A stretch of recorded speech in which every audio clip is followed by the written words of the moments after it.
Vamos juntos?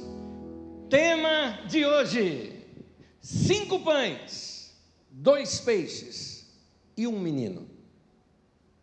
Eu quero ler o texto de Lucas, no capítulo 9. Nós vamos ler do versículo 1 ao versículo 17.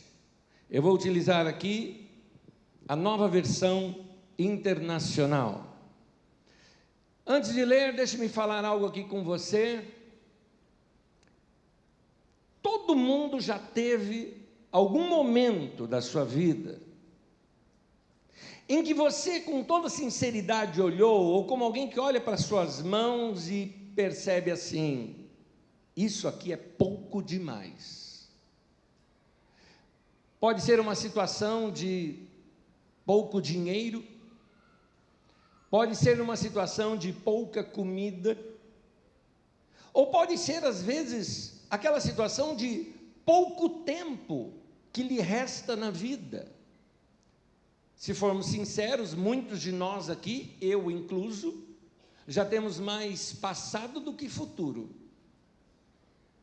E olhando para a vida, a gente fala: tenho pouco tempo de vida. Por mais que eu viva muito, mas eu tenho pouco tempo para tudo o que quero realizar.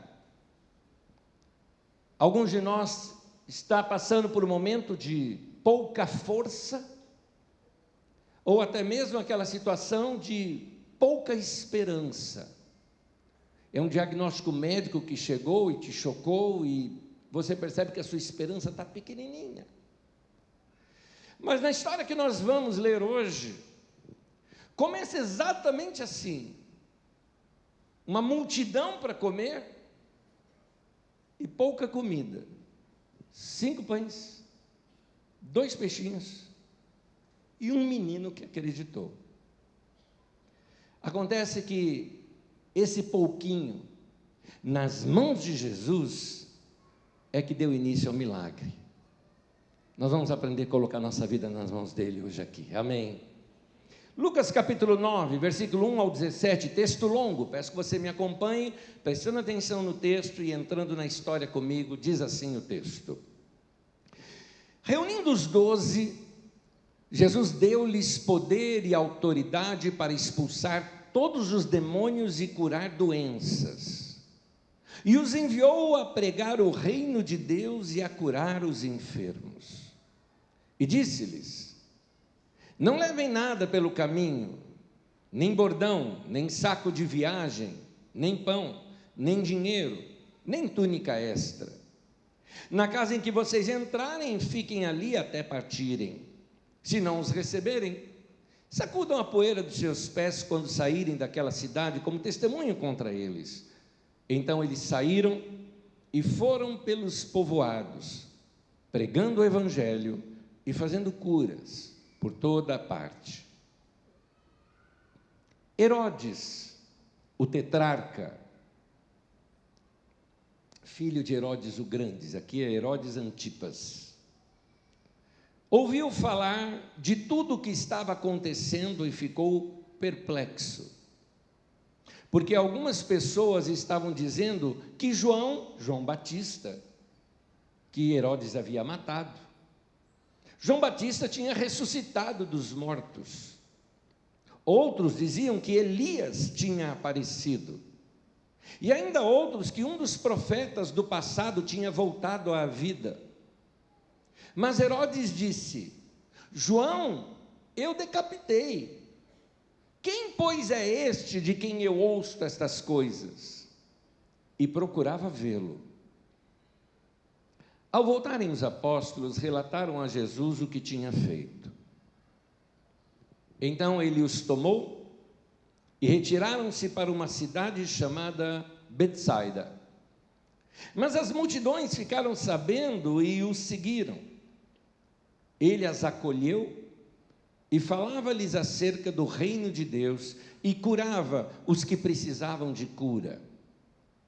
Ao fim da tarde, os 12 aproximaram-se dele e disseram: manda embora a multidão, para que eles possam ir aos campos vizinhos e aos povoados, e encontrem comida e pousada porque aqui estamos em um lugar deserto. Ele, porém, respondeu: deem-lhe vocês algo para comer. Eles disseram: temos apenas 5 pães e 2 peixes, a menos que compremos alimento para toda esta multidão. E estavam ali cerca de 5.000 homens. Mas ele disse aos seus discípulos: façam-nos sentar em grupos de 50. Os discípulos assim fizeram, e todos se assentaram. Tomando os 5 pães e os 2 peixes, e olhando para o céu, deu graças e os partiu.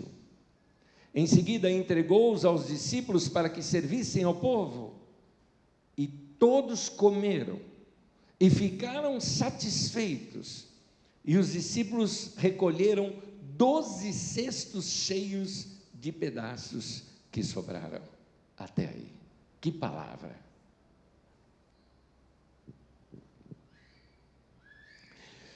Jesus chama os discípulos e certamente os chamou do meio da multidão. A multidão não abandonava mais Jesus, o grupo estava crescendo demais.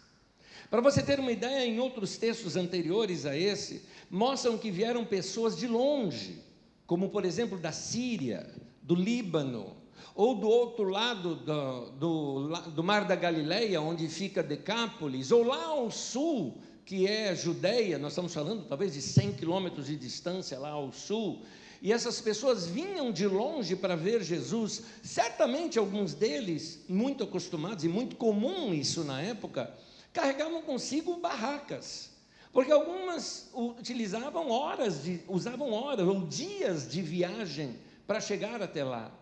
Muitos iam com a família, então levavam seus pertences ali, talvez num burrinho, e as barracas, e depois montavam essas barracas quando encontravam esses campos que haviam grandes ainda entre as cidades. Mais adiante aqui na história é um lugar desse em que ela acontece. Essas pessoas então queriam ver Jesus. Alguns queriam ver para ser curados, outros queriam ver porque tinha alguém ali com eles, com necessidades, pessoas possessas de demônios. Outros queriam apenas ouvir os seus ensinos, porque os ensinos de Jesus mexia com eles, era fascinante. E a Bíblia ainda fala acerca da verdade, e essa verdade libertava a mente, o coração daquelas pessoas. Outros estavam juntos apenas por curiosidade. Queriam conhecê-lo, queriam vê-lo. Outros já se tornaram seguidores. Eles queriam estar onde Jesus estivesse, eles iriam acompanhar. Do meio da multidão, Jesus chama ali os 12 que já andavam com ele. E os 12 talvez pensando que ele fosse dar mais um dos seus ensinos. Vamos imaginar aqui, a gente sempre olha pelo olhar de Pedro. Pedro certamente ali, o mestre está chamando, ele sempre organizava tudo, não é? Sempre ele tomava a frente de tudo. E para ali como alguém que vai ouvir o mestre ensinar, mas naquele dia foi diferente. Jesus olha para eles e diz assim para eles: eu dou a vocês autoridade, ou seja, poder, para curar os enfermos e expelir os demônios. Provavelmente, o texto não diz isso, mas aqui fica na minha memória, porque vários detalhes desse texto você encontra similares no Antigo Testamento, e aqui é um deles. Provavelmente, Jesus agiu como Moisés agiu, diante do povo, dando autoridade para Josué, que iria substituí-lo. E Moisés impôs as mãos sobre Josué, transferindo para ele autoridade, repartindo com ele parte da sua autoridade. Provavelmente foi isso que Jesus fez. Diante de toda a multidão, impondo as mãos sobre cada um dos seus discípulos e liberando poder sobre a vida deles, para que eles, usando desse poder do nome de Jesus, eles viessem a confrontar demônios, a impor as mãos sobre enfermos e eles serem curados. A coisa agora ficou diferente, porque eles estavam acostumados a ver isso, mas com Jesus. Eles viram quando um leproso se aproximou de Jesus e se jogou no chão, e Jesus foi lá e tocou no homem, e a pele do homem toda se recompôs na frente de todos. Eles viram quando aquele homem, possesso por muitos demônios, que veio ali diante de Jesus, e aquele homem que tinha uma força bruta tal, que nem cadeias e correntes conseguiam segurá-lo, e Jesus apenas com uma palavra de ordem, deixa aquele homem livre. Os discípulos viam tudo isso, achavam magnífico tudo, mas era Jesus fazendo. Agora, Jesus não iria junto, e eles teriam que ir de 2 em 2. Aqui está também outra coisa que eu penso. Jesus certamente deve ter colocado de 2 em 2, também com o alvo de aperfeiçoá-lo, porque no Antigo Testamento também diz que, assim como o ferro com o ferro se afia, assim o irmão ao seu irmão. Então, eles dois juntos caminhando, iriam um afiar o outro. Por exemplo, no meio dos discípulos de Jesus, havia um homem chamado Levi Mateus. Levi Mateus, ele era um publicano, ou seja, um homem ligado a Roma, um homem que era pró-governo, pró-Roma. Havia também, no meio dos discípulos de Jesus, um homem chamado Simão, que ele tinha o apelido de Simão o Zelote. Os zelotes eram um partido que era totalmente contra Roma, só que eles eram extremistas. Alguns deles iam para matar romanos, eles eram extremistas. Então, 2 extremos aqui. E eu acredito que Jesus falou o seguinte: vocês dois vão junto. E lá foi um, vestido de amarelo e outro de vermelho. Falou, vocês vão ficar juntinho, porque no meu reino é diferente, isso tudo. Os discípulos foram. E eu fico imaginando quando eles foram chegando nas cidades, algumas das cidades e vilarejos que eles entravam, talvez eles só conheciam de ouvir falar. Passando por aquelas ruas empoeiradas, e quando avistava algum vilarejo, lembre-se, os vilarejos eram muito pequenos. Talvez 100 pessoas, 150 já eram considerado uma cidade. Os vilarejos eram 50, 60 pessoas, eram pequenas, vamos dizer assim, pequenas tribos ali. Cidade grande, menos de 500 pessoas seria uma cidade grande ali naquela região da Galileia. É por isso que impressionava o fato de que uma multidão seguia Jesus, e mais adiante você vê aqui no texto, 5.000 homens, sem contar então as mulheres e crianças, o que poderia chegar facilmente a um número de 20.000. Não é à toa que esse assunto bateu lá no rei, de modo que Herodes ficou preocupado quem era este homem. Mas voltando aqui ao texto, os discípulos saem por aqueles lugares.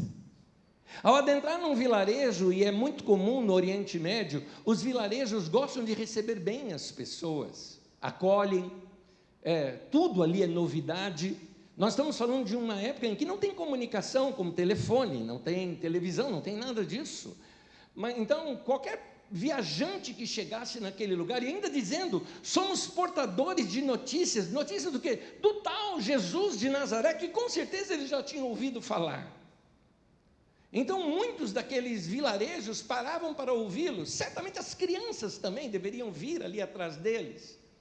Lembro-me anos atrás, quando eu estive num desses vilarejos, assim, lá na África, no norte de Moçambique, quando adentrávamos em alguns dessas pequenas vilas, e daqui a pouco no meio do mato nós víamos aquilo mexendo, falando, tem gente ali nos olhando de longe, eram as crianças. Aonde a gente ia aquela turma de crianças atrás, e era engraçado, tinha uma vez eu me lembro, estávamos andando, eu e o meu filho mais velho, nós estávamos andando, e escutamos o barulho, eu falei, olha, não vamos olhar para trás, agora não, que eles estão seguindo a gente. E é assim, não eram poucos, eu estou falando de uns 25 mais ou menos. E eles vinham. E eu falei assim para ele, a hora que eu contar até 3, a gente olha. 1, 2, 3. A hora que nós olhamos, tudo saíram correndo, corriam assim da gente. Tinha uma razão de ser. Um dos lugares onde nós fomos, fazia muitos anos que não tinha entrado nenhum homem branco lá.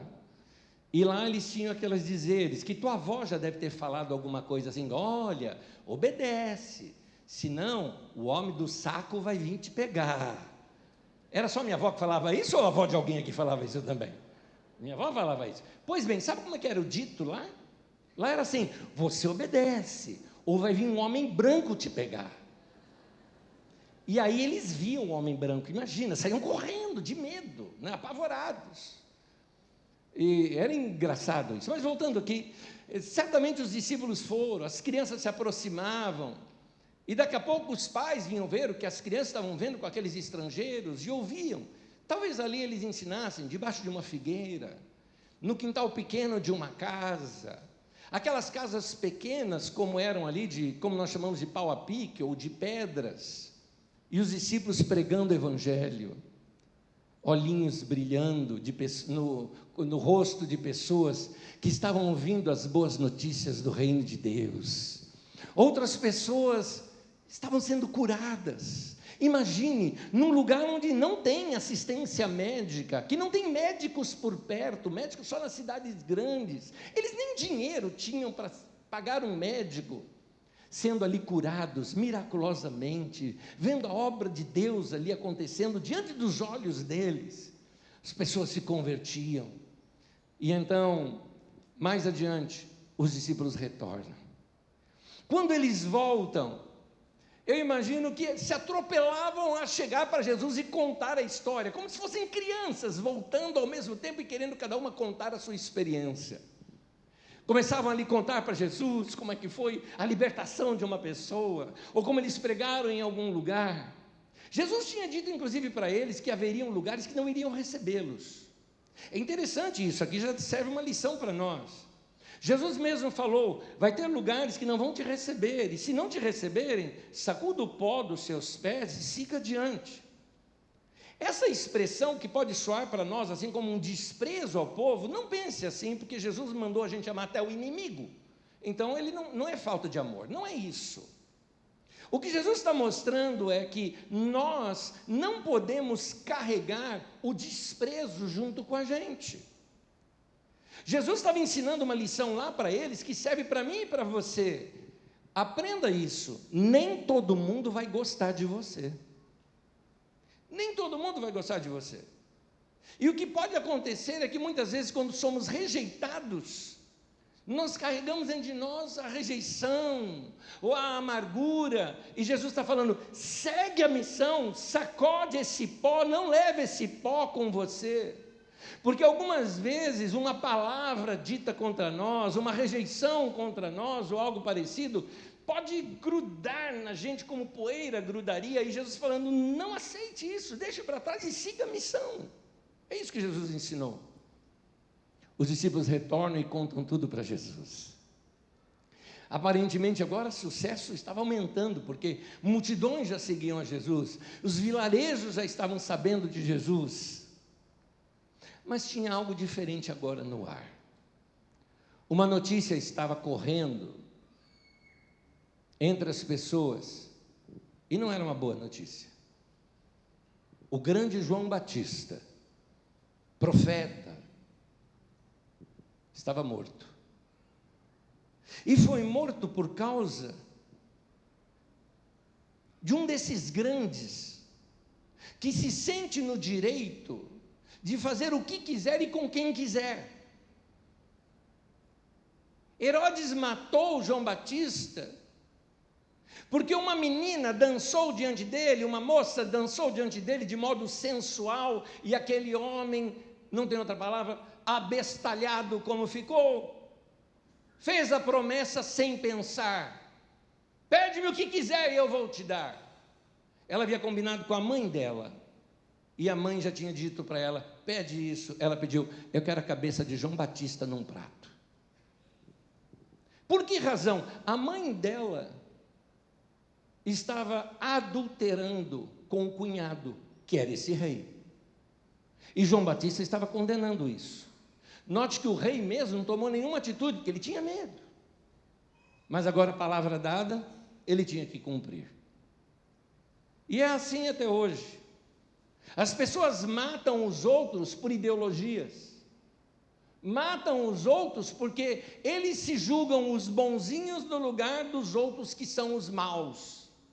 E assim matam 140 crianças e está tudo bem, porque é guerra. Não. Esses poderosos vão responder um dia diante do Senhor. Mas a coisa agora tinha apertado para o lado ali de Jesus e os discípulos. Jesus havia seguido já João Batista lá atrás. João Batista batizou Jesus. 2 discípulos eram discípulos de João Batista, André e João. Pedro, nesse momento, quando soube da notícia, deve ter percebido os olhos do seu irmão André lacrimejarem. Ele amava o João Batista. Havia seguido tão de perto que João Batista disse para ele, quando viu Jesus: aquele é o Cordeiro de Deus que tira o pecado do mundo. E eles passaram a seguir a Jesus depois daquilo.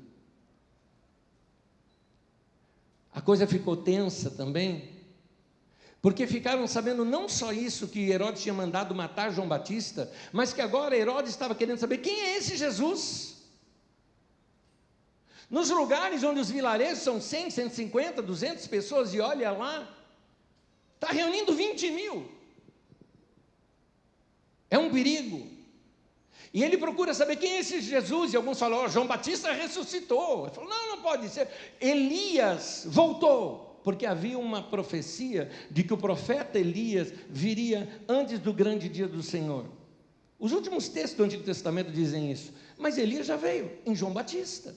João Batista era no espírito de Elias, não é? Na atitude de Elias, um profeta como foi Elias, que preparou o caminho do Senhor, como diz no livro de Isaías.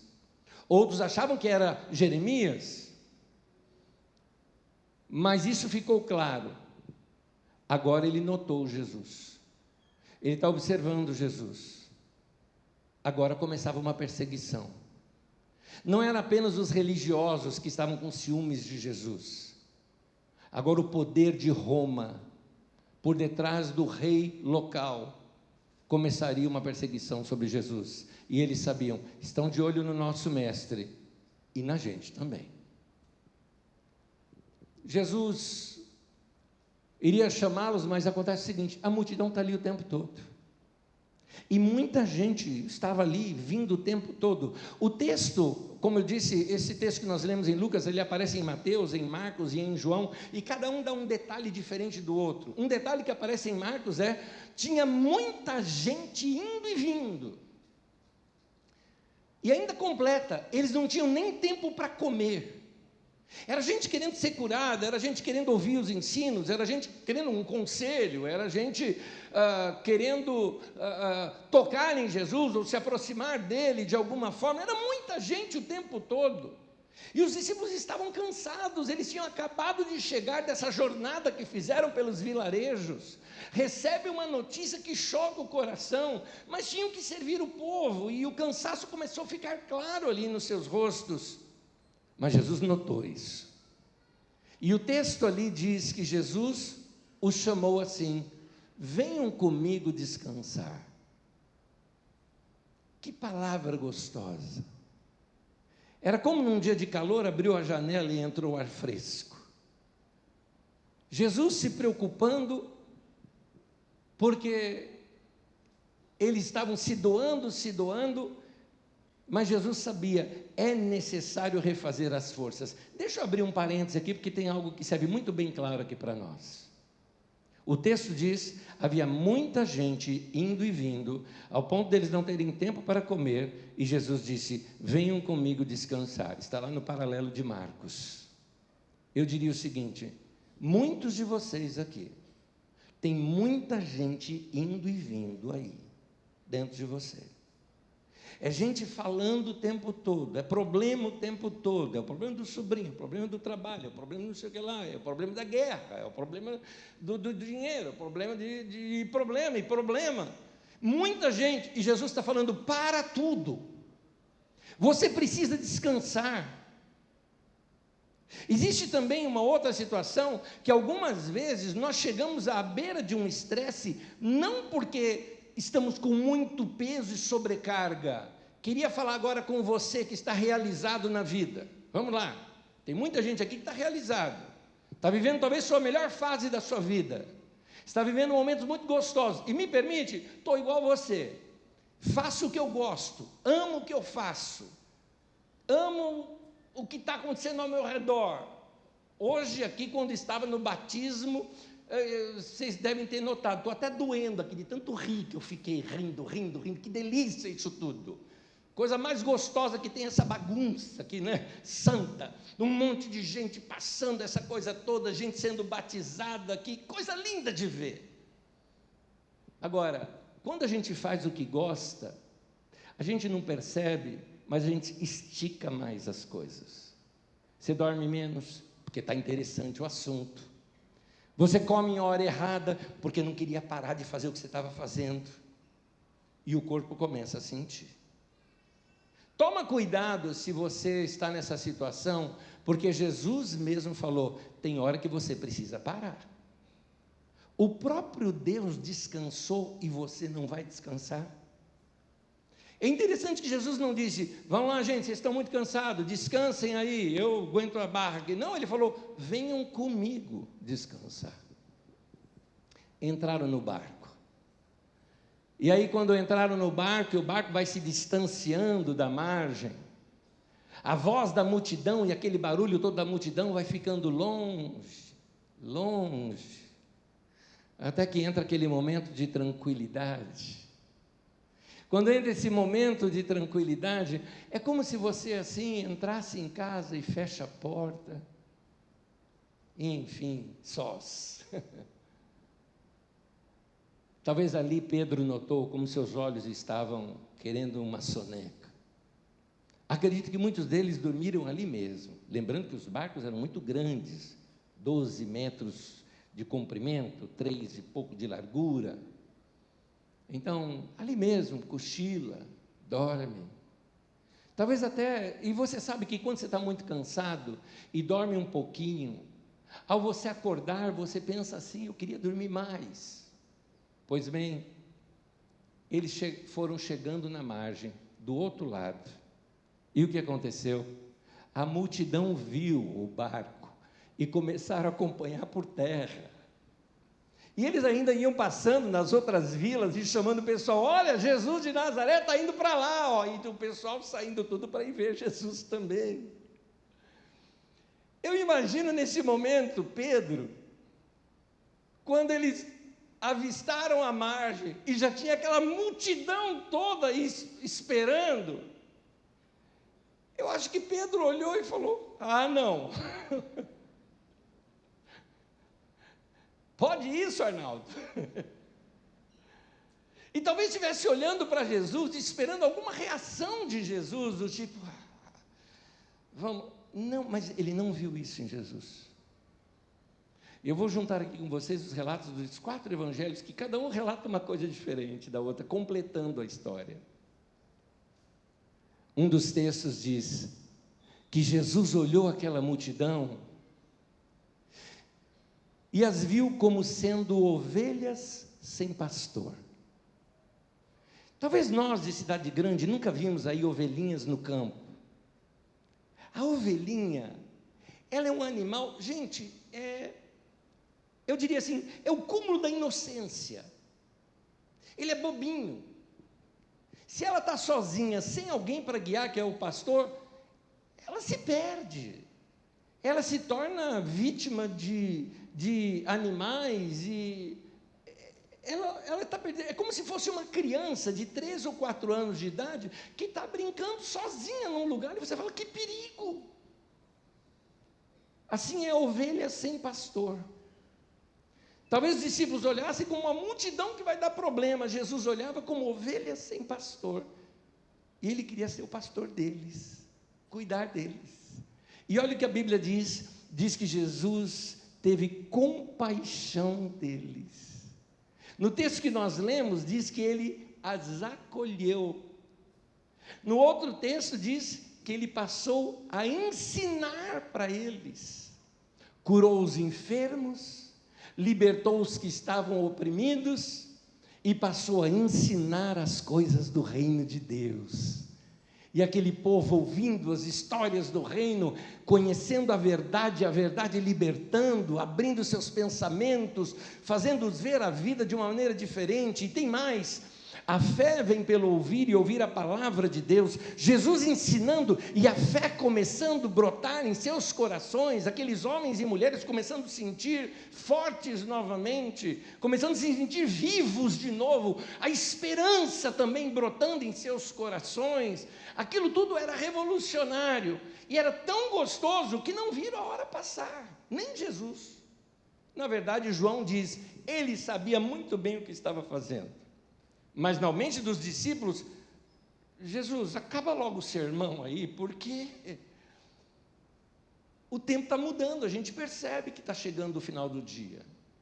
Alguns deles eram pescadores, estavam ali à beira-mar, nem precisava olhar para o céu para ver o lugar do sol, porque o pescador mesmo, só pelo vento ter mudado, ele já entendeu, já é hora de ir embora. E falou, despede, Senhor, esse povo, para que eles possam ir aí no caminho, encontrar vilarejos e poder comer alguma coisa. O que a gente pode fazer? E Jesus fala assim para eles, essa cena, eu fico imaginando essa cena. Jesus chega assim, olha e fala, tá, dê vocês mesmos para eles o que comer.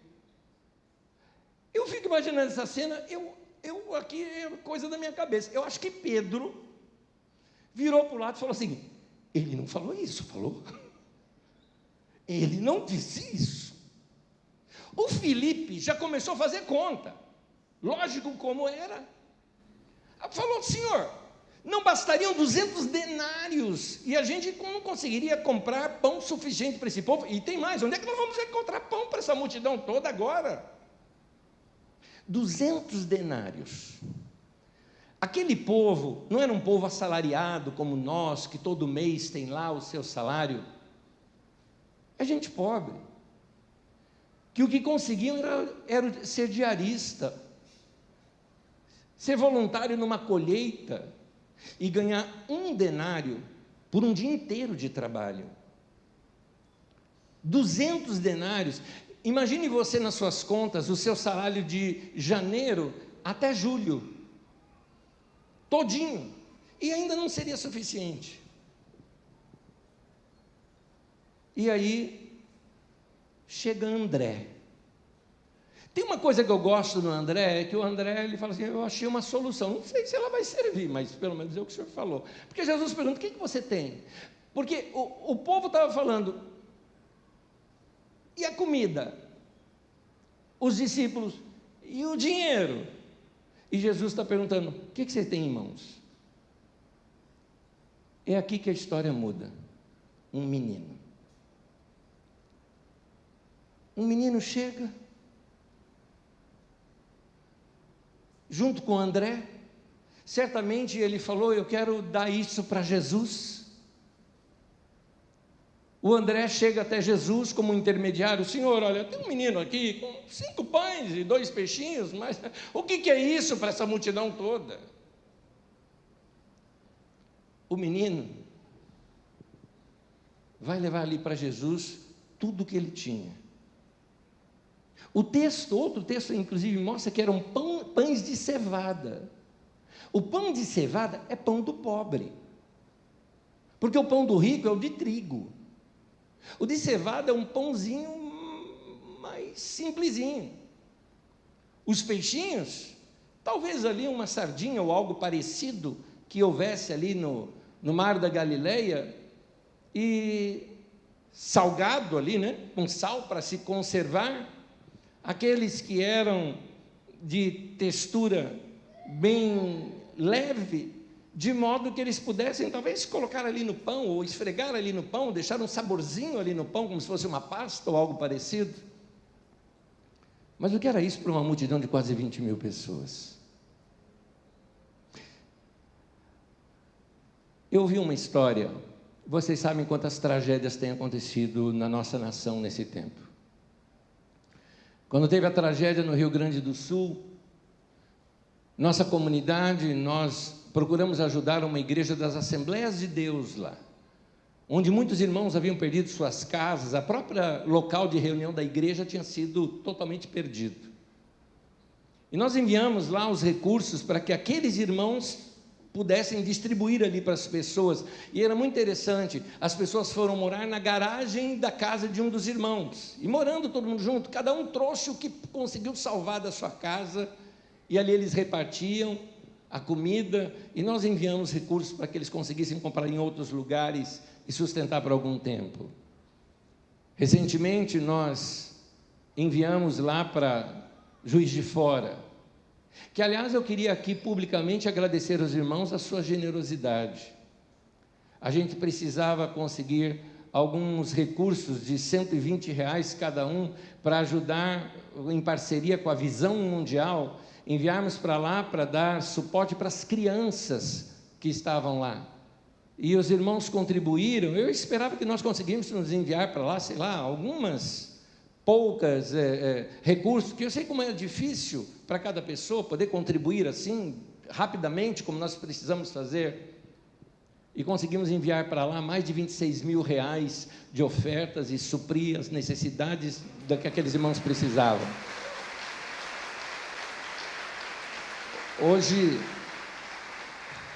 Hoje pela manhã, veio aqui na nossa comunidade, no nosso primeiro culto, Tiago Grulha, um irmão querido, um pastor, em que ele é ligado à Visão Mundial, e ele veio contar isso aqui para nós. E ele mesmo me falou, Nésio, eu nunca, esse tempo todo que eu estou lá, nunca vi uma oferta desse tamanho. Eu pensei, puxa, que povo generoso, que bom que nós estamos aprendendo a repartir o que a gente tem. E numa dessas histórias, uma igreja estava ajudando um povoado ali que tiveram suas casas inundadas, e cada pessoa, a igreja ajudando e recepcionando as pessoas, recebendo as pessoas dentro do próprio salão da igreja para abrigar aquelas pessoas. E aí então as famílias que conseguiram salvar algumas coisas e alimentos, trouxeram ali, começaram a colocar em cima da mesa, e chegou a hora da fome. E nesse momento que chegou a hora da fome, uma criança, um menininho, 7 aninhos de idade, ele pegou um saquinho ali que ele tinha, uma sacolinha, e pôs em cima da mesa. E alguém perguntou, o que é isso? Ele falou, biscoito. Aí a mãe dele falou, é o lanchinho dele. Ele falou, não mãe, meu não. Esse daqui é para todo mundo. Porque se todas as pessoas aqui, cada uma contribuir com alguma coisa, vai dar para todo mundo comer. Um menino chegou para Jesus e deu para ele 5 pães e 2 peixinhos. E eu queria te chamar a atenção de uma coisa, ele não deu 4 pães e 1 peixinho para dizer, um é meu. Não, ele deu tudo para Jesus. Talvez naquele momento ali em que ele foi abrindo a sua sacolinha e dando ali para Jesus, Pedro olhando de lado, falando, mestre, não vai dar conta. Jesus falou o seguinte, faça o povo se assentar. Lá em Marcos narra, inclusive, que o lugar tinha grama verde naquele lugar. Quando fala deserto, é deserto de gente, ou seja, não é lugar de moradia, não é deserto do Saara, arenoso, não é isso. É lugar entre cidades que estão muito distantes uma da outra, e ali não tem nada. Era lá que o povo talvez estivesse ali por perto acampado, e Jesus falou assim, mande-os sentar em grupos de 50. O povo se assentou naquela relva verde, e isso me faz lembrar o Salmo 23. Porque Jesus já tinha visto que eles eram ovelhas sem pastor, mas ele queria ser agora o pastor deles, e nada iria lhes faltar. E lá no Salmo diz que ele me faz repousar em pastos verdejantes. Falou para o povo, descansem, sentem aí, na relva verde. E ele pega aqueles 5 pães e 2 peixes, levanta para o alto. Isso me faz lembrar a ceia do Senhor, quando ele pega o pão e dá graças ao Senhor, e ele agradece. O texto fala claramente que ele deu graças. Jesus deu graças pelo pouco, Muitos de nós só damos graças depois que o milagre acontece, só damos graças quando temos muito. Quando temos muito, falamos, graças a Deus, que Deus... Jesus pegou no pouco, quase na miséria, e deu graças. Começou a partir, dar aos discípulos e mandando os discípulos distribuir. Certamente havia recolhido ali entre o povo, talvez aqueles que estavam em cabanas e tudo mais, pegando cestos, porque depois o texto fala de cestos. E foi ali colocando nos cestos e mandando repartir para o povo. E aí o milagre acontece. Jesus partiu e partiu e partiu e partiu, partiu, partiu, partiu, partiu. Aquilo foi se multiplicando, os próprios discípulos pegando aquilo dentro dos cestos, passando para as pessoas, e talvez da própria mão deles também, eles percebem, partiu, partiu, partiu. Jesus deu graças pelo pouco e o milagre aconteceu. Todos comeram. Mas tem um outro milagre que eu enxergo nesse texto. Quando você vê um menino dando tudo que tem e colocando tudo que tem nas mãos de Jesus, cá entre nós, você não acha que tinha mais gente lá que tinha lanche também? Com certeza. Acontece que muitas dessas pessoas estavam igual você na sua época de escola, quando levava lanchinho, seus amigos não tinham trazido, você ia comer lá no canto para não dar um teco para ninguém. Lembra do tempo? Lembra? A pessoa chegava perto e falava, não dou reles, não dou nada. Não é? Mas Jesus, quando ele pregava, o reino de Deus vinha na sua pregação, e entrando o amor de Deus, expulsava aquele egoísmo do coração humano. É por isso que no Antigo Testamento tem aquela profecia, que nesses dias o que aconteceria? Deus tiraria esse coração de pedra, e colocaria um coração de carne. E aí as pessoas começam, né, olhando ali, o menino deu, Jesus deu, eles começou a chegar ali pão e peixe para eles também. Talvez alguém também sacou uma sacola, falou, eu tenho aqui, ó, dá para a criança ali também, dá ali para aquele idoso, virando para a pessoa do lado, você quer um pouquinho.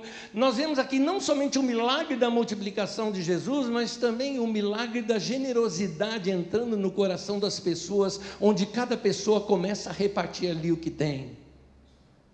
Meu irmão, reino de Deus é assim, ele é justiça, ele equaliza todo mundo, de modo que, igual nós partimos na ceia, quando na ceia Jesus chega, parte o pão, e ele disse, façam isso o quê? Partir o pão.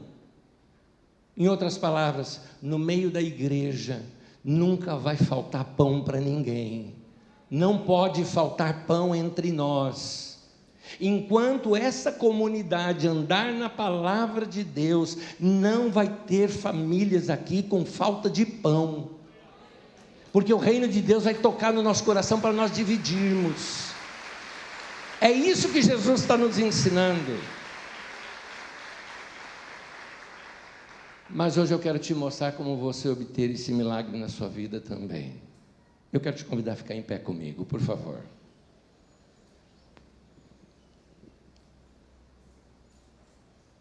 Cinco pães, 2 peixes e um menino. Você é para ser agora esse menino, ou essa menina, que pela fé vai entregar agora nas mãos do Senhor quem você é. Talvez aquele fiozinho de esperança que você carrega ainda no teu coração, você vai colocá-lo nas mãos de Jesus agora. Sabe quando parece que a esperança está indo embora? A Bíblia diz que Jesus é aquele que não apaga o pavio que fumega. Sabe quando a vela parece que está apagando, mas está fumacinha? Se tem fumaça, ainda dá para queimar alguma coisa ali. E Jesus não chega e faz assim, ó. Não, ele não apaga a esperança. Ele vai ressuscitar essa chama dentro do teu coração. Alguém pode dizer: não, mas o médico disse que não tem mais jeito. Mas o médico dos médicos ainda não deu essa palavra para você. Talvez você fale: mas minha fé é muito pequena. Jesus está dizendo: basta a fé do tamanho de um grão de mostarda. Grão de mostarda é o tamanho quase do pingo do i que você tem aí em qualquer papel que você carrega. Um pouquinho maior só que aquele pinguinho no i. E Jesus está, sabe por quê? Porque Ele está dizendo com isso: eu não dependo do tamanho da tua fé. Deus depende do tamanho dEle. Você não depende do tamanho da tua fé. Não é a tua fé que conquista as coisas, é o teu Deus. Tua fé pode ser pequena, mas teu Deus é grande. Então você vai colocar isso nas mãos dEle. É teu filho que você já até desistiu, pois bem, agora você vai colocá-lo nas mãos do Senhor. Porque é colocando nas mãos do Senhor que o milagre acontece. É o dinheiro que não está dando, você vai colocar nas mãos do Senhor isso. É a sua esperança que está indo embora, você vai colocar isso nas mãos do Senhor. E nesse momento você vai ver o que é que Jesus vai fazer quando você confiar completamente nele. Feche seus olhos nesse momento e começa a falar. Entrega para Deus aquilo que você precisa entregar. Fala para Ele: Senhor, toma isso. Toma em tuas mãos. Fala para você mesmo: o Senhor é o meu pastor, nada vai me faltar. Ele me leva aos pastos verdejantes, Ele me guia pelas águas tranquilas, Ele refrigera a minha alma. E ainda que eu ande pelo vale da sombra e da morte, eu não vou temer mal algum, porque o Senhor está comigo. Ele me consola, Ele me conforta. E no final do salmo diz assim: e certamente que a bondade e misericórdia me seguirão todos os dias da minha vida, e eu habitarei na casa do Senhor por longos dias. Põe nas mãos do Senhor isso. Querido Senhor, nós confiamos no Senhor. Colocamos nossas necessidades em tuas mãos. Nossos anseios, nossos desejos, nossa profissão, nossos valores, nossa saúde, cada área da nossa vida está em tuas mãos. E nós confiamos, Senhor, que o Senhor há de cuidar de nós, porque o Senhor é bom e a sua misericórdia dura para sempre. Recebe, Senhor, a nossa admiração. E a nossa fé, pequena ou grande, não importa.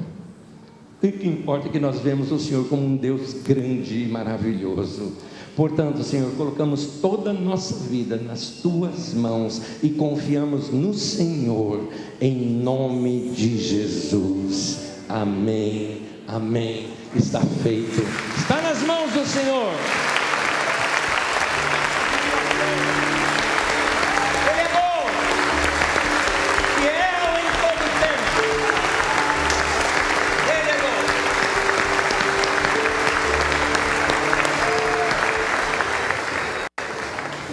Queridos, antes de terminar esta reunião, eu gostaria que a gente conhecesse esses irmãos e irmãs que agora começam a fazer parte da história e vão nos ajudar a escrever a história dessa nossa comunidade para os próximos anos. A você que se batizou, vem aqui à frente. E a você que veio também de uma outra comunidade, esteve conosco na reunião de novos membros, vem aqui à frente também, por favor, todos vocês, todos vocês, todos vocês. Vamos lá! Vamos receber essa turma toda aqui, ó. Uou!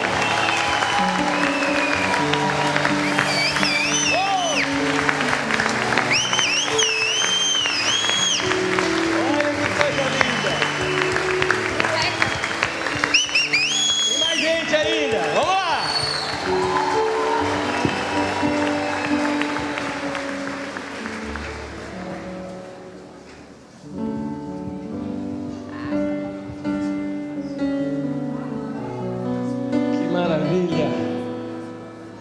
nossos pastores auxiliares, nossos pastores da Carisma, estejam aqui com a gente também.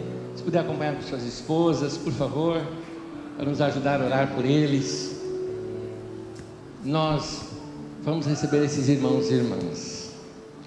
Fazem parte agora da história da nossa comunidade. E esse grupo é de dezembro para cá, não é? Em dezembro recebemos outro grupo assim. E a cada um de vocês, bem-vindos a essa comunidade. Nosso desejo é que você nos ajude a escrever essa história. Aqui nós estamos repartindo o pão, e vocês vão repartir o pão com outros também. Pessoas vão ser tocadas agora através da sua vida. Daqui a algum tempo esse palco aqui vai se encher de pessoas que vocês trouxeram para Cristo também. E assim nós vamos pregando o Evangelho e levando o reino de Deus, como no texto, eles saíam pelos vilarejos pregando. Você vai sair pela sua família, lá no seu trabalho, na sua escola, na sua faculdade. Você vai sair por todos esses cantos falando das boas notícias do reino de Deus. Jesus transferiu para nós a sua autoridade, para que a gente saia por aí pregando o Evangelho, impondo as mãos sobre os enfermos, vendo pessoas curadas, alguns curados até na alma, que são curados com um simples abraço. Ele quer apenas que você reparta aquilo que Ele te deu. Bem-vindo à nossa comunidade. Nós queremos acolher vocês. Essa que agora é tua família. Esses aqui são seus irmãos e irmãs que vão caminhar junto com você lado a lado. E nós agora queremos abençoar vocês aqui. Eu vou pedir que os nossos pastores também ponham as mãos sobre eles. Vou chamar aqui o Lorival, um dos nossos pastores, para orar por vocês. E vocês também, estendam suas mãos para cá para abençoá-los nesse momento. 5 coisas muito importantes que vocês precisam saber para crescer em Deus. Ler as Escrituras todos os dias. Muito bem. Todos os dias, leiam as Escrituras. Pequenas porções, grandes porções, leiam. Orem todos os dias. Todos os dias. Adorem a Deus todos os dias. Amém. Não deixe de congregar. Não deixe de vir aos cultos. 4º e 5º, falem do amor de Deus. Amém. Aquele homem que era cego, ele falou assim: eu era cego, agora eu vejo. O que eu falo para as pessoas? Eu era cego, agora eu vejo. Amém. Amém.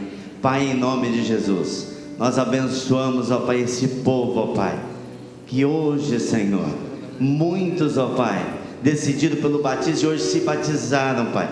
Ó Senhor, sepultaram o velho homem, Senhor, e hoje nasceram uma nova criatura em Cristo Jesus. Pai, está escrito na Tua palavra, Senhor, ó Senhor, do livro de Efésios, ó Pai, que nós somos criação de Deus, feitura de Deus, criados em Cristo Jesus para as boas obras, as quais, ó Senhor, o Senhor preparou para nós a praticarmos.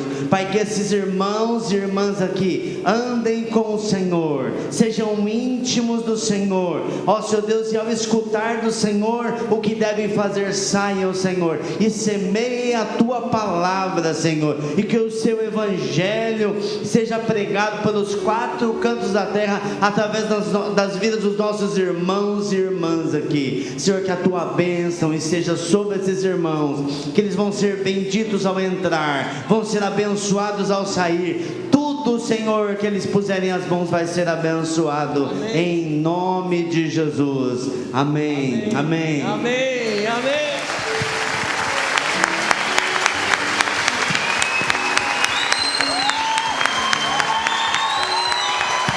Recebemos com alegria.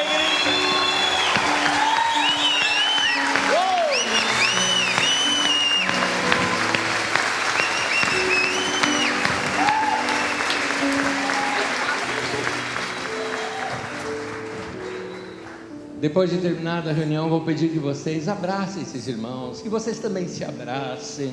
Esse é o momento da gente receber um ao outro, porque nós vamos passar a eternidade toda juntos. Amém.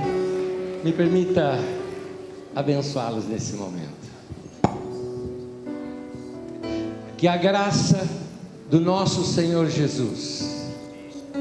Que o amor de Deus, o nosso Pai, e que a comunhão do Espírito Santo seja com todos, hoje e sempre. Amém, amém. Boa semana, Deus abençoe, Deus abençoe cada um de vocês, glória a Deus, abençoe uns aos outros, dá um abraço no seu irmão, deseja a ele uma boa semana, recebam uns aos outros no Senhor, vão em paz. E a você que nos acompanhou pela internet, graça, paz, bênção na tua vida, até domingo que vem.